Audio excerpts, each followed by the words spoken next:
जिस प्रकार एन मौके पर जेजेपी के साथ मुद्दों के आधार पर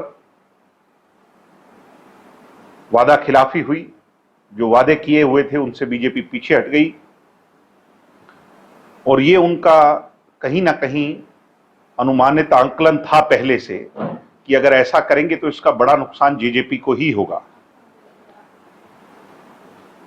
एक और चर्चा चलाई गई कि जेजेपी और बीजेपी पुनः इकट्ठी हो सकती हैं, एकजुट हो सकती हैं। ये भी बीजेपी के लोगों द्वारा ही चलाई गई। वो कहते हैं सॉफ्ट ब्रेकअप, यानी अलग तो हुए मगर प्यार से हुए।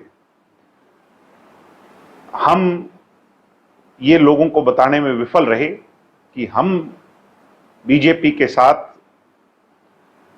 जो अलग हुए वो मुद्दों के आधार पर हुए। पेंशन का मुद्दा था, उसमें रोजगार का मुद्दा था, उसमें कई अनेकों मुद्दे थे, किसानों का मुद्दा था। तो कहीं ना कहीं जनता भ्रमित हो गई। कांग्रेस का बड़ा दुष्प्रचार और इन तमाम चीजों से बड़ा खामियाजा हमें भुगतना पड़ा। फिर बात की जाए तो अभी हाल ही में लोकसभा चुनाव संपन्न हुआ है। हालांकि काफी जो उम्मीदें थी जेजेपी को थी, लेकिन उम्मीदों के मुताबिक रिजल्ट नहीं मिल पाया। क्या वजह क्या मानते हैं? रिजल्ट जो है उसका आंकलन किया जा रहा है। मोटे तौर पर ये लगता है, बड़े तौर पर ब्रॉडर पिक्चर जिसको कहते हैं, ये लगता है कि देश का मत दो हिस्सों में बट गया, एक एनडीए के तौर पर और एक इंडिया गठबंधन के तौर पर। और उससे भी ज्यादा अगर इसका आंकलन किया जाए तो ये लगता है कि एंटी इनकम्बेंसी देश में मोदी जी के प्रति काफी बढ़ चुकी थी। भारतीय जनता पार्टी की धर्म और जाति की राजनीति पर कहीं ना कहीं लोगों ने प्रहार किया और ऐसा लगता है हरियाणा प्रदेश में भी कुछ ऐसी स्कीम्स थी जैसे परिवार पहचान पत्र हो और ऐसे मुद्दे हों, HKRN स्कीम हो। इन तमाम चीजों से कहीं ना कहीं लोग आहत थे और इन लोगों पर प्रहार, इन चीजों पर प्रहार करते हुए हरियाणा में भी दो पक्षीय मत हुआ, प्रो मोदी और अगेंस्ट मोदी, और उसमें तीसरे की कोई जगह नहीं बची, चाहे कोई भी राजनीतिक दल हो, और उसका ही खामियाजा हमें भी भुगतना पड़ा। कहीं ना कहीं ये भी महसूस होता है जब हम और ज्यादा गहराई से इसका आंकलन करते हैं कि बीजेपी की एक गहरी सोच थी। जिस प्रकार एन मौके पर जेजेपी के साथ मुद्दों के आधार पर वादा खिलाफी हुई, जो वादे किए हुए थे उनसे बीजेपी पीछे हट गई और ये उनका कहीं ना कहीं अनुमानित आंकलन था पहले से कि अगर ऐसा करेंगे तो इसका बड़ा नुकसान जेजेपी को ही होगा। एक और चर्चा चलाई गई कि जेजेपी और बीजेपी पुनः इकट्ठी हो सकती हैं, एकजुट हो सकती हैं। ये भी बीजेपी के लोगों द्वारा ही चलाई गई। वो कहते हैं सॉफ्ट ब्रेकअप, यानी अलग तो हुए मगर प्यार से हुए। हम ये लोगों को बताने में विफल रहे कि हम बीजेपी के साथ जो अलग हुए वो मुद्दों के आधार पर हुए। पेंशन का मुद्दा था, उसमें रोजगार का मुद्दा था, उसमें कई अनेकों मुद्दे थे, किसानों का मुद्दा था। तो कहीं ना कहीं जनता भ्रमित हो गई। कांग्रेस का बड़ा दुष्प्रचार और इन तमाम चीजों से बड़ा खामियाजा हमें भुगतना पड़ा। चौधरी देवीलाल जी से संघर्ष हमें विरासत में मिला है और इन तमाम चीजों से एक बड़ी सीख हमें मिली है और उस सीख से और इस तमाम आंकलन से आज जहां डॉक्टर अजय सिंह चौटाला जी ने पार्टी की तमाम इकाइयों को भंग किया, नए मेहनती लोगों को जिम्मेवारी जल्द दी जाएगी। पार्टी का प्रत्येक कार्यकर्ता वो कार्यकर्ता जो सच्चे मायने के अंदर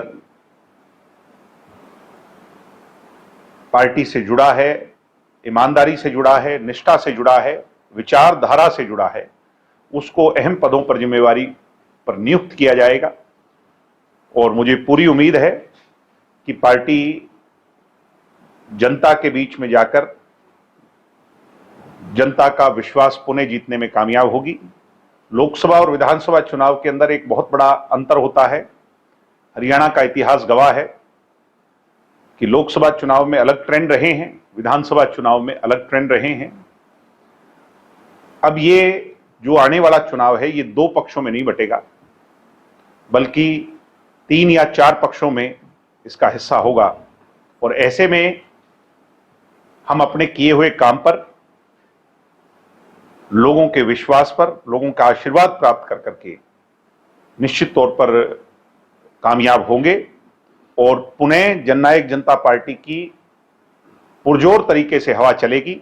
आने वाले 3 महीनों के अंदर लोगों का विश्वास जीत करके हरियाणा प्रदेश में जेजेपी की सरकार पूरी तौर पर बनाने में कामयाब होंगे और दुष्यंत चौटाला हरियाणा प्रदेश के आने वाले मुख्यमंत्री होंगे।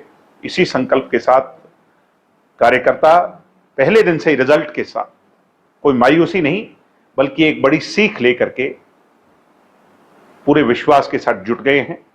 हम भी सब लोग फील्ड में हैं, मैं भी निरंतर फील्ड में हूं। दुष्यंत जी भी लोगों से, कार्यकर्ताओं से मिल रहे हैं, उनकी राय जान रहे हैं।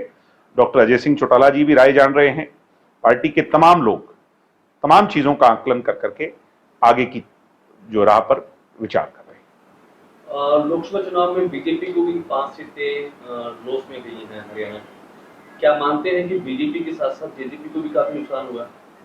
इस बात में कोई दो राय नहीं। चाहे किसानी आंदोलन हो, चाहे हमारी जो खिलाड़ी बहनें थी उनके साथ दुर्व्यवहार हो,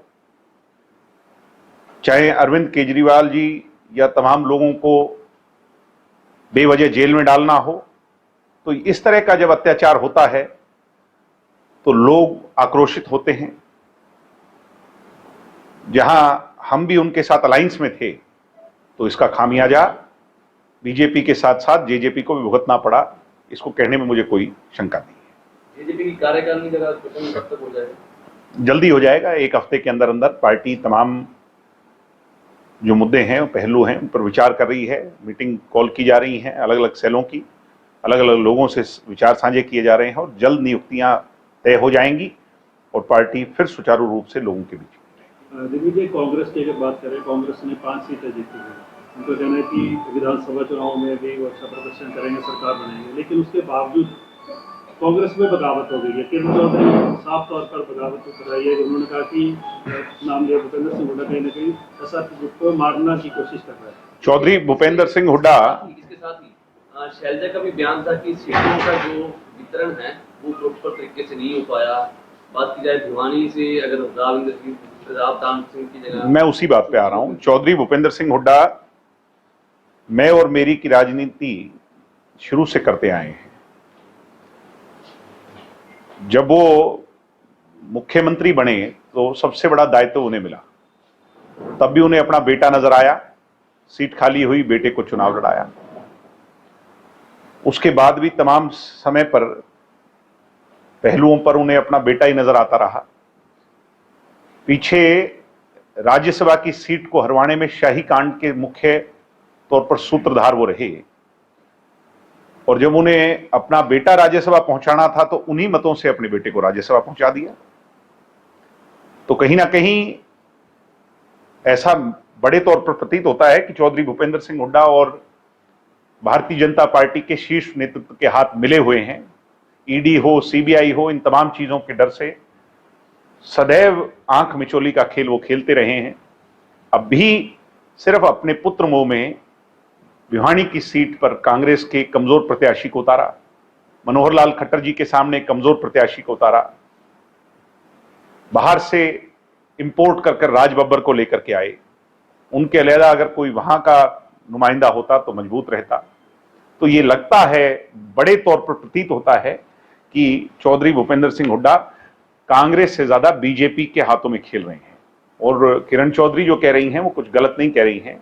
शैलजा जी जो कह रही हैं गलत नहीं कह रही हैं कि मैं और मेरे से बाहर निकलकर हमारे की बात हुड्डा जी नहीं करते।